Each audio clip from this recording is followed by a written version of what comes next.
મારી સાથે મંચસ્થ ઉપસ્થિત અને આજની દાહોદની ક્રાંતિકારી ભૂમિમાં જેમણે આપણને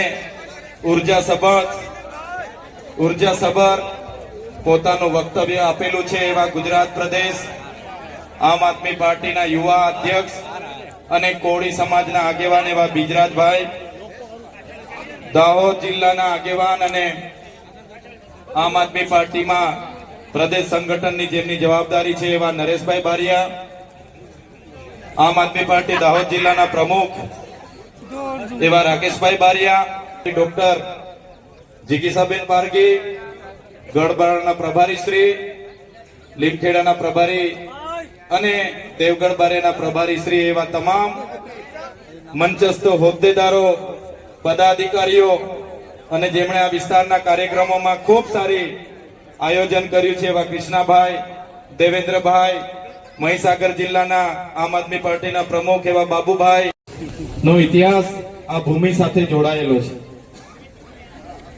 ત્યારે આગળ નરેશભાઈએ કીધું, આગળના ઘણા આગેવાનોએ જણાવ્યું કે ભાજપના કેટલાક નેતાઓ આ કાર્યક્રમમાં આવા જેટલા પણ લોકો હતા એમને દબાવવાનું કામ કરે છે. સાથે આમ આદમી પાર્ટીના કેટલાક નેતાઓને પણ ધમકીઓ મળે છે. આગળના કાર્યક્રમોમાં પણ એમણે કીધું કે અમારા સરપંચોને પણ કેટલાક લોકો ચેલેન્જ કરે છે. ત્યાંના અમારા સરપંચ બંટીભાઈ, રાજેશભાઈ, ચેરમેન વિજયભાઈ એમને પણ અવારનવાર દબાવવાની વાત કરે છે. ત્યારે એવા ભાજપના ભ્રષ્ટ નેતાને કહેજો કે ચૈતર વસાવા દાહોદમાં આવેલા અને એવું કહી ગયા છે કે આ કોઈ આદિવાસી છે એટલે કે ગુલામ નથી, આ સ્વતંત્ર આદિવાસી છે. અને ચૈતર વસાવાએ કીધું છે કે ઓરિજિનલ આદિવાસી એટલે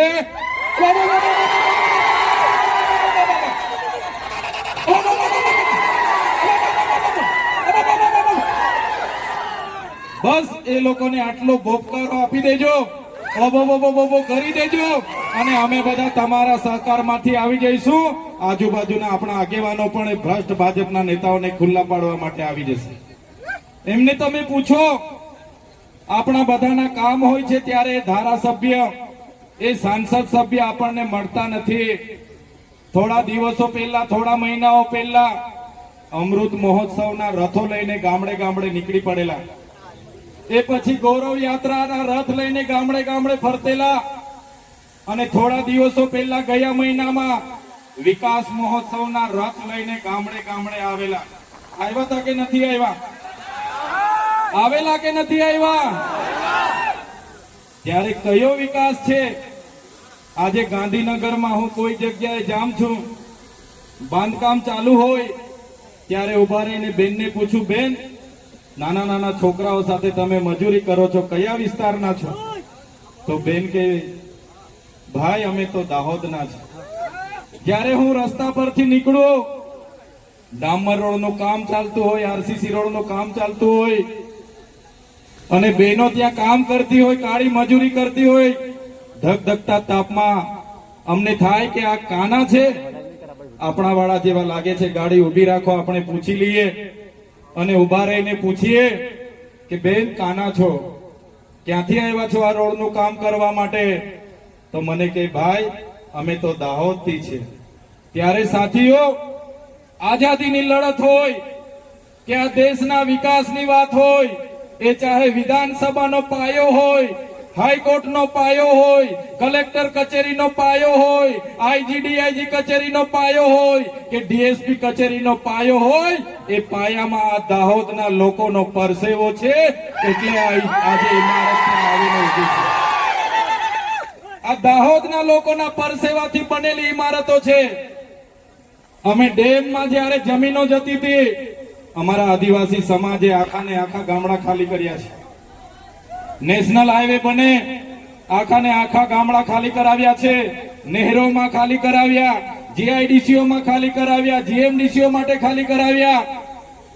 અને આજે જયારે અમારો સમાજ હાથમાં પોટલા, હાથમાં છોકરા અને 2 ટકના રોટલા માટે આજે અમારે શહેરોમાં જવું પડે છે, ત્યારે ધારાસભ્યને શરમ નથી આવતી, એ સાંસદને શરમ નથી આવતી કયા વિકાસની વાતો કરવા માટે રથો લઈને ફરે છે?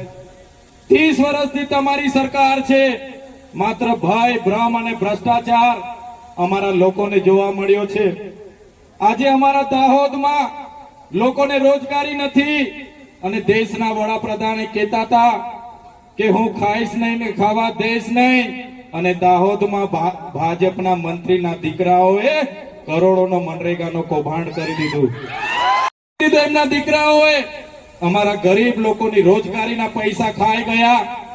આ દાહોદના મંત્રીએ ત્યાં બિરસા મુંડા યુનિવર્સિટીમાં 65 કરોડનું કૌભાંડ કર્યું. આ દાહોદના મંત્રી અને સાંસદોએ નલ સે જલમાં કરોડોના કૌભાંડ કર્યા છે. મહીસાગરમાં 223 કરોડના કૌભાંડો બહાર નીકળ્યા. દાહોદમાં તપાસ અમે માંગી અને તપાસમાં અહીંના સાંસદ અને ધારાસભ્યના નામો આવ્યા. આ લોકોએ તપાસ બંધ કરી દીધી. ત્યારે આમ આદમી પાર્ટી, આમ આદમીના ટાઈગરો આવનારા દિવસોમાં તમામ જગ્યાએ જશે અને નલ સે જલ હશે, મનરેગા હશે, જંગલ ખાતું હશે, ટ્રાઇબલ સપ્લાન હશે, આદિ આદર્શ ગ્રામ હશે, ગુજરાત પેટર્ન હશે, એટીવીટી હશે. તમામ યોજનાઓમાં થયેલા કરોડોના કૌભાંડો આ ભારતીય જનતા પાર્ટીના આવનારા દિવસોમાં અમે બહાર લાવીશું. થોડા દિવસ પહેલા હું ડુંગરી ગામે આવ્યો. અમારા સરપંચ રાજેશભાઈ ને વિજયભાઈ ને, અમારા બંટીભાઈ ને, ત્યાંના ધારાસભ્ય અને સાંસદે કીધું તમે ચૈતર વસાવાને અહીંયા લાવ્યા છો, કેમ લાવો છો? એ આદિવાસીઓને જાગૃત કરે છે, આદિવાસીઓને બોલતા કરે છે. આદિવાસીઓ જાગી જશે તો અમારી ખુરશી જતી રહેશે. અને પાછા એવું કહેવા માંગતા હતા અમે હજુ, અને અમે જયારે આ વિસ્તારમાં 7-12 ના ખોટા નામો ચડાવી દીધા, બીજાના નામે જમીનો લઈ લીધી, એનું કૌભાંડ ઉજાગર કર્યું, ત્યારે આ ભૂપેન્દ્રભાઈ પટેલ અને હર્ષ સંઘવીને ગમ્યું નહીં. એમણે કીધું આદિવાસી ચૈતર વસાવા અમારી 30 વર્ષની સરકારને કેમ ચેલેન્જ કરી શકે? આ આદિવાસી યુવાન અમને વિધાનસભામાં સવાલ કઈ રીતના કરી શકે? આ આદિવાસીને ભેગા કઈ રીતના કરે? આદિવાસીની હક અધિકારની વાતો કેમ કરે? આદિવાસીઓની સ્વાભિમાનની વાતો કેમ કરે? એને જેલમાં નાખો. અને તમે જોયું હશે, મને એક વાર નથી અનેક વાર જેલમાં નાખવામાં આવ્યા. એક વાર જેલમાં નાખવામાં આવ્યો, બીજી વાર મારા પરિવાર સાથે 90 દિવસ જેલમાં રાખવામાં આવ્યો, અને ત્રીજી વાર હમણાં પણ મને 80 દિવસ જેટલી જેલમાં રાખવામાં આવ્યો. એક સામાન્ય બાબતમાં જ્યારે મામલતદાર ટેબલ પર જામીન આપી દે, છતાં આ લોકોએ મને સેશન કોર્ટમાં રજૂ કર્યો. મારા વકીલોને કોર્ટમાં આવવા નહીં દીધા. મને નર્મદા જેલની જગ્યાએ સેન્ટ્રલ જેલ વડોદરા રાખવામાં આવ્યો. તારીખ પર તારીખ, તારીખ પર તારીખ, તારીખ પર તારીખ, તારીખ પર તારીખ, તારીખ પર તારીખ, અને 80 દિવસ સુધી મને જેલમાં યાતનાઓ આપવામાં આવી. ત્યારે એમણે કીધું ચૈતરભાઈ હવે તમે અવાજ કરશો તો ફરી જેલમાં તમારે આવવું પડશે. તમે ભાજપમાં જતા રહો, ભાજપમાં અમારી સરકારમાં આવતા રહો, તમને મંત્રી બનાવી દઈશું, તંત્રી બનાવી દઈશું. તમે આદિવાસીઓનું લડવાનું બંધ કરો. ત્યારે મેં એ લોકોને પણ કહેવા માંગુ છું, ચૈતર વસાવાને 1 વાર જેલમાં નાખવાથી, 2 વાર જેલમાં નાખવાથી, 3 વાર જેલમાં નાખવાથી ચૈતર વસાવા ડરી જાય એવા વસાવા નથી. આ ચૈતર વસાવા આદિવાસીનો દીકરો છે. આદિવાસીનો ઇતિહાસ તમે જોઈ લેજો. ગોરા અંગ્રેજો સામે અમે નથી ઝૂક્યા, આ કાળા અંગ્રેજો સામે પણ અમે નથી ઝૂક્યા. 80 દિવસ સામાન્ય બાબતમાં મને રાખ્યો, ત્યાં એટલી યાતનાઓ આપી, મારો પરિવાર દુખી, મારા કાર્યકરો દુખી, મારા પાર્ટીના લોકો ચિંતા કરે. તમારી બધાની ચિંતા હશે, તમે બધા મારા માટે પ્રાર્થના કરતા હશો. એ લોકોનો ઈરાદો હતો કે ચૂંટણી પત્યા સિવાય નીકળવા નથી દેવાનો. છતાં તમારી પ્રાર્થના, તમારી દુઆ, તમારી મનોકામના મારી બે 80 દિવસ સામાન્ય બાબતમાં મને રાખ્યો, ત્યાં એટલી યાતનાઓ આપી, મારો પરિવાર દુખી, મારા કાર્યકરો દુખી, મારા પાર્ટીના લોકો ચિંતા કરે. તમારી બધાની ચિંતા હશે, તમે બધા મારા માટે પ્રાર્થના કરતા હશો. એ લોકોનો ઈરાદો હતો કે ચૂંટણી પત્યા સિવાય નીકળવા નથી દેવાનો. છતાં તમારી પ્રાર્થના, તમારી દુઆ, તમારી મનોકામના મારી બહેનોએ ઉપવાસ રાખ્યા હતા, વ્રત રાખ્યા હતા અને માનતા રાખી હતી અને ઉપરવાળાએ જોયું અને 80 દિવસમાં તમારો દીકરો છૂટીને તમારી વચ્ચે આવીને આજે ઊભો છે. છૂટ્યા પછી પણ હું જ્યારે બહાર નીકળ્યો અને મારા વકીલોએ, મારા પ્રદેશ પ્રમુખ ઈસુદાનભાઈ ગઢવીએ, બીજરાજભાઈ મને મળીને કીધું, ચૈતરભાઈ જેમ તેમ અમે જામીન કરાવીને લઈ આવ્યા છે તમારે, પણ તમને ડેડિયાપાડામાં પ્રવેશ બંધી છે. ડેડિયાપાડાની હદમાં તમે પગ મૂકો એટલે તમારે ફરી જેલમાં જવું પડશે. તમને ડેડિયાપાડામાંથી કાઢી દેવામાં આવ્યા છે. ત્યારે ઘણા આગેવાનોએ મને કીધું તમે રાજપીપળા રેવ, ત્યારે હું રાજપીપળા રેમ, લોકોના કામ કરો. એટલે કેટલાક આઈપીએસ અધિકારી અને ભાજપના સાંસદોએ કીધું હવે આ રાજપીપળા બેઠો બેઠો લોકોના કામ કરે છે, એને એવું કરો આપણે આદિવાસી વિસ્તારમાંથી કાઢી નાખો. ત્યારે એવા નેતાઓને, એ પોલીસ અધિકારીઓને મેં કહેવા માંગુ છું, તમે મને ડેડિયાપાડાથી કાઢી નાખશો, નર્મદા જિલ્લામાંથી કાઢી નાખશો, આદિવાસી વિસ્તારોમાંથી કાઢી નાખશો, પણ આ ચૈતર વસાવા તો અમારા લોકોના દિલોમાં રહે છે, ત્યાંથી તમે ક્યારે કાઢી નથી શકવાના. નો ઇતિહાસ આ ભૂમિ સાથે જોડાયેલો છે.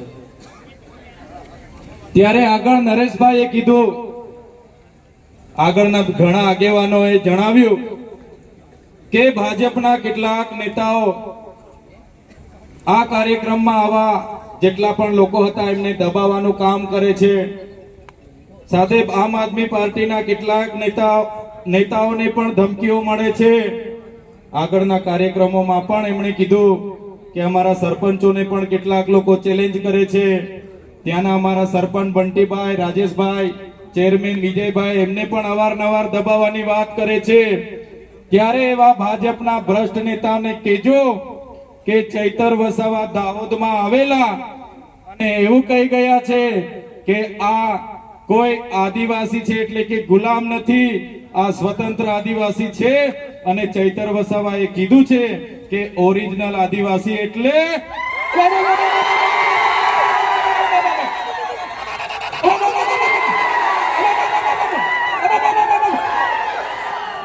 બસ એ લોકોને આટલો બોબકારો આપી દેજો, ઓબો કરી દેજો અને અમે બધા તમારા સહકારમાંથી આવી જઈશું. આજુબાજુના આપણા આગેવાનો પણ એ ભ્રષ્ટ ભાજપના નેતાઓને ખુલ્લા પાડવા માટે આવી જશે. એમને તમે પૂછો, આપણા બધાના કામ હોય છે ત્યારે ધારાસભ્ય, એ સાંસદ સભ્ય આપણને મળતા નથી. થોડા દિવસો પહેલા, થોડા મહિનાઓ પહેલા અમૃત મહોત્સવના રથો લઈને ગામડે ગામડે નીકળી પડેલા. એ પછી ગૌરવ યાત્રાના રથ લઈને ગામડે ગામડે ફરતેલા. અને થોડા દિવસો પહેલા ગયા મહિનામાં વિકાસ મહોત્સવના રથ લઈને ગામડે ગામડે આવેલા. આવ્યા હતા કે નથી આવ્યા? આવેલા કે નથી આવ્યા? ત્યારે કયો વિકાસ છે? આજે ગાંધીનગરમાં હું કોઈ જગ્યાએ જામ છું, બાંધકામ ચાલુ હોય ત્યારે ઉભા રહીને બેનને પૂછું, બેન નાના નાના છોકરાઓ સાથે તમે મજૂરી કરો છો, કયા વિસ્તારના છો? તો બેન કે ભાઈ અમે તો દાહોદના છે. જ્યારે હું રસ્તા પરથી નીકળું, ડામર રોડનું કામ ચાલતું હોય, આરસીસી રોડનું કામ ચાલતું હોય અને બહેનો ત્યાં કામ કરતી હોય, કાળી મજૂરી કરતી હોય, ધગધગતા તાપમાં અમને થાય કે આ કાના છે, આપણા વાળા જેવા લાગે છે, ગાડી ઊભી રાખો, આપણે પૂછી લઈએ. અને ઉભા રહીને પૂછીએ કે બેન કાના છો, ક્યાંથી આવ્યા છો આ રોડનું કામ કરવા માટે? તો મને કહે ભાઈ અમે તો દાહોદથી છે. ત્યારે સાથીઓ, આઝાદીની લડત હોય કે આ દેશના વિકાસની વાત હોય, એ ચાહે વિધાનસભાનો પાયો હોય, હાઈકોર્ટનો પાયો હોય, કલેક્ટર કચેરીનો પાયો હોય, આઈજીડીઆઈજી કચેરીનો પાયો હોય કે ડીએસપી કચેરીનો પાયો હોય, એ પાયામાં આ દાહોદના લોકોનો પરસેવો છે. એટલે આજે ઇમારત આવીને ઊભી છે. આ દાહોદના લોકોના પરસેવાથી બનેલી ઇમારતો છે. અમે ડેમમાં જ્યારે જમીનો જતી હતી, અમારા આદિવાસી સમાજે આખા ને આખા ગામડા ખાલી કર્યા છે. નેશનલ હાઈવે બને, આખા ને આખા ગામડા ખાલી કરાવ્યા છે. નહેરોમાં ખાલી કરાવ્યા, જીઆઈડીસીઓ માં ખાલી કરાવ્યા, જીએમડીસીઓ માટે ખાલી કરાવ્યા. અને આજે જ્યારે અમારો સમાજ હાથમાં પોટલા, હાથમાં છોકરા અને 2 ટકના રોટલા માટે આજે અમારે શહેરોમાં જવું પડે છે, ત્યારે ધારાસભ્યને શરમ નથી આવતી, એ સાંસદને શરમ નથી આવતી કયા વિકાસની વાતો કરવા માટે રથો લઈને ફરે છે? 30 વર્ષથી તમારી સરકાર છે, માત્ર ભય, ભ્રમ અને ભ્રષ્ટાચાર અમારા લોકોને જોવા મળ્યો છે.